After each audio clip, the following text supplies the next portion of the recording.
Hello guys, good morning sa inyong lahat guys. Ito na guys, nagpaipal na naman guys ang pari guys. Malaki yatang binabayad sa kanila guys. Ano bang nangyari sa ating mundo guys? Hindi na lang nanahimik siya, katoliko. Katoliko pa naman din ako, pero wala na talaga na naman. Pinasok na tayo ng mga demonyo. Antes sila ang gabay sa mga tao din, sila na tuloy kunting pera lang binabayaran. Tatahol na parang mga asong ulol.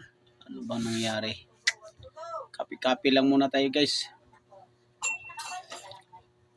Ayan guys, malapit na talaga guys ang kaguluhan. Diyan na hintayin ninyo yung kaswapangan nyo sa gobyerno.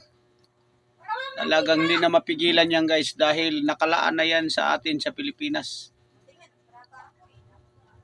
Sayang ang mga hanap buhay ninyo na kurakot. Hindi na madala nyo yan sa hingharian sa Panginoon. Dito kayo sa impyerno, sa lupa. Wala kayong magawang matino.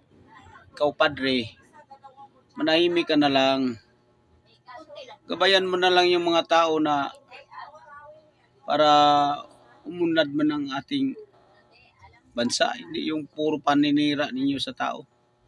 Yung tao na tama ang ginagawa, binabaluktot nyo. Yung baluktot, itutuwid nyo. Wala, demonyo na yung utak mo, pader. Wala na sa ayos. Sayang ang bigay sa mga tao sa inyo. Saan ang pumunta. Kayo lang ang nabubuhay. Paano yung mga tao? Isipin mo yung mga tao ngayon.